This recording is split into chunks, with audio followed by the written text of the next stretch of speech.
Perkawinan Katolik menjadi sah apabila dilakukan sesuai dengan tata peneguhan perkawinan Gereja Katolik.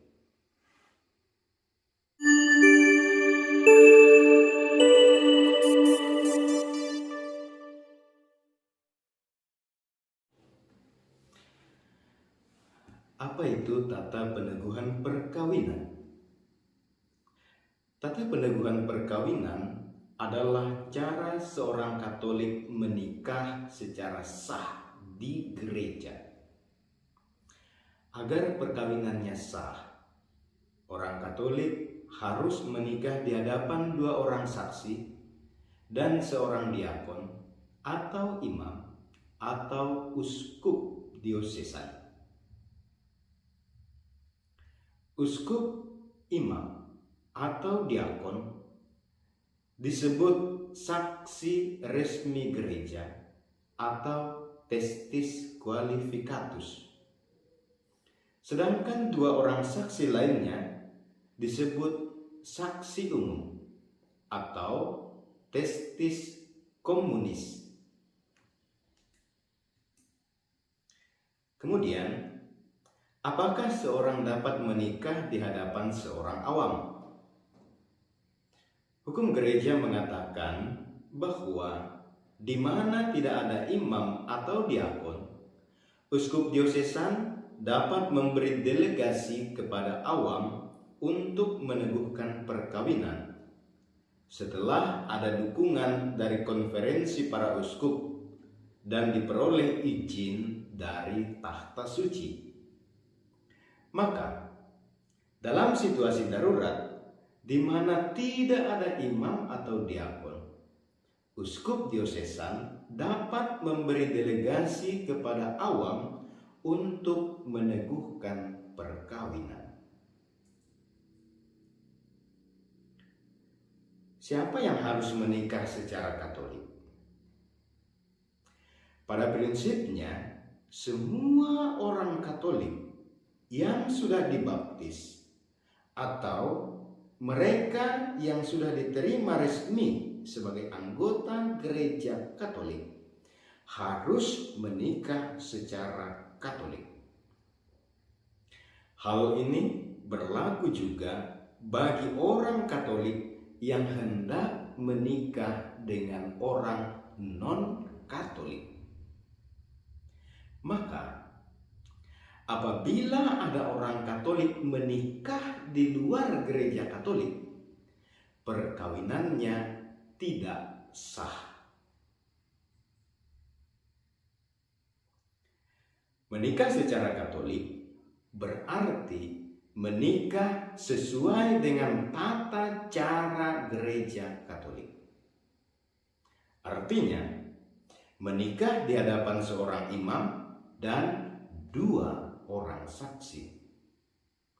Yang menentukan sah atau tidaknya perkawinan itu adalah kehadiran seorang imam dan dua orang saksi.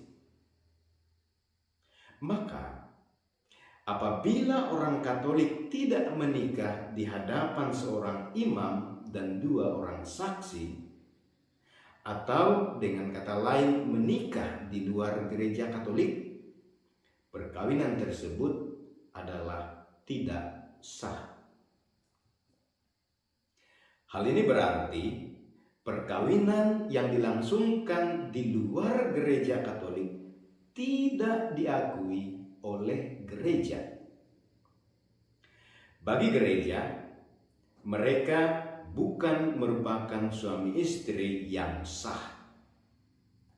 Orang yang hidup dalam perkawinan yang tidak sah secara hukum tidak diperkenankan menyambut komuni kudus.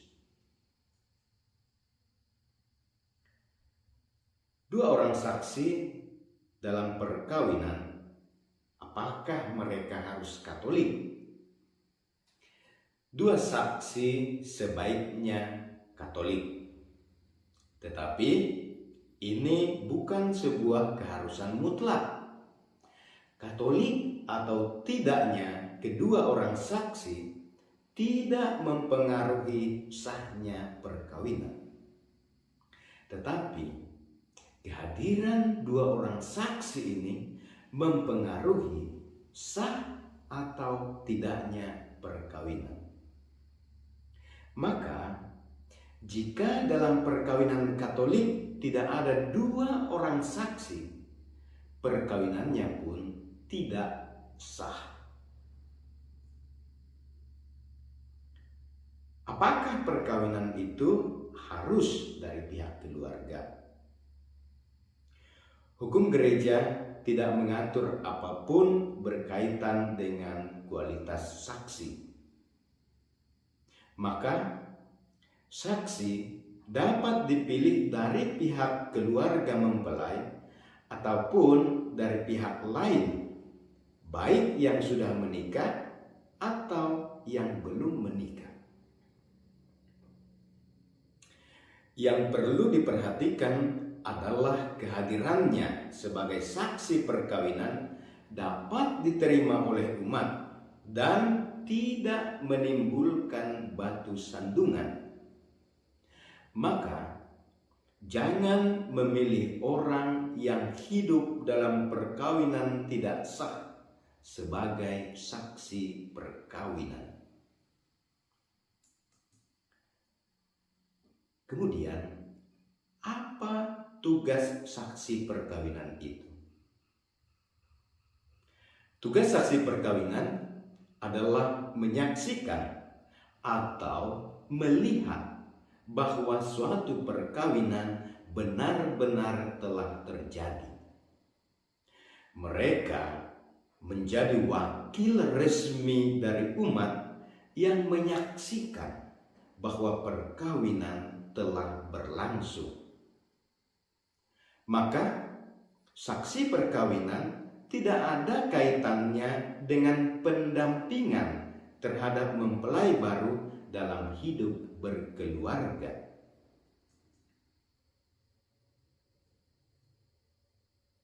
Ada pertanyaan, apa yang dimaksud dengan perkawinan ekumenis? Perkawinan ekumenis adalah perkawinan antara seorang Katolik dengan seorang Protestan yang dilakukan di hadapan seorang imam dan seorang pendeta serta dua orang saksi. Perkawinan ekumenis dilakukan sebagai solusi jika seandainya pihak mempelai Protestan menuntut supaya pendeta juga harus hadir menjadi saksi dalam perkawinan mereka. Pertanyaan selanjutnya, apakah perkawinan ekumenis itu sah? Perkawinan ekumenis adalah perkawinan yang sah dan diakui oleh gereja. Gereja memberikan izin terjadinya suatu perkawinan ekumenis. Dengan catatan, dalam upacara tersebut, imam harus memimpin upacara pada saat kedua mempelai saling mengucapkan janji setia mereka. Di situ, imam atas nama gereja menerima janji kedua mempelai.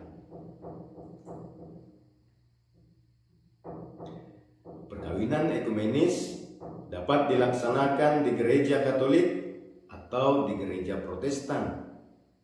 Kedua-duanya tetap sah. Yang penting adalah perkawinan tersebut tetap diproses dan diurus di paroki domisili dari pihak Katolik. Ada juga yang disebut dengan perkawinan ganda. Apa itu? Perkawinan ganda biasanya muncul pada pasangan berbeda agama atau berbeda gereja. Misalnya, pasangan Katolik dengan Islam, di mana masing-masing pasangan ini meneguhkan perkawinan sesuai ajaran agamanya masing-masing. Maka tidak jarang terjadi dalam situasi semacam itu perkawinan ganda. Setelah menikah di gereja Katolik, kemudian kedua mempelai meneguhkan perkawinan di KUA atau di gereja Protestan jika pasangan itu Katolik dengan Protestan. Inilah yang dimaksud dengan perkawinan ganda. Bagaimana pandangan gereja tentang perkawinan ganda? Hukum gereja secara tegas melarang adanya perkawinan ganda. Sebelum atau sesudah perkawinan secara gereja Katolik, dilarang diadakan upacara keagamaan lain dengan maksud menyatakan atau memperbarui kesepakatan nikah. Maka, jika terjadi di mana kedua belah pihak tidak mau mengalah, harus dicarikan jalan keluar yang terbaik. Gereja tidak memberikan solusi secara detail tentang hal itu. Masalahnya menjadi lain jika sebelum atau sesudah perkawinan secara gereja diadakan upacara perkawinan adat. Hal ini masih diperbolehkan sejauh dalam perkawinan adat itu tidak terjadi pengucapan kesepakatan nikah.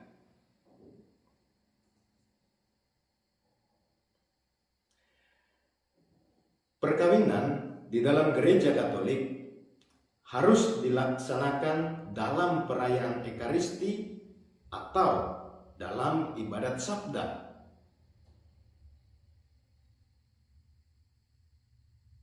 Saudara-saudara, perkawinan tidak harus dilaksanakan dalam perayaan Ekaristi. Perkawinan dapat juga dilaksanakan dalam ibadat sabda. Yang menentukan perkawinan sebagai sakramen atau tidak bukan masalah dirayakan dalam perayaan Ekaristi atau dalam ibadat sabda. Perkawinan sebagai sakramen adalah perkawinan antara dua orang yang sudah dibaptis. Dan sahnya perkawinan ditentukan oleh 3 unsur, yakni pertama, tata peneguhan perkawinan. Kedua, halangan nikah. Dan yang ketiga, kesepakatan nikah. Jadi, perayaan Ekaristi atau ibadat sabda adalah cara untuk merayakan peneguhan perkawinan.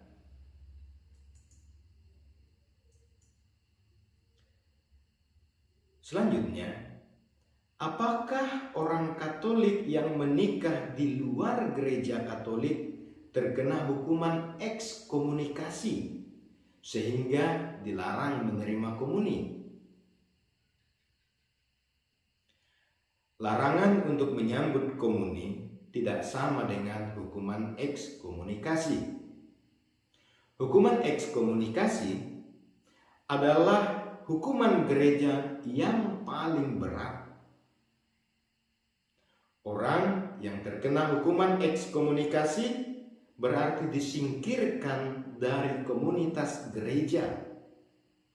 Mereka tidak boleh terlibat dalam kegiatan apapun terkait dengan gereja.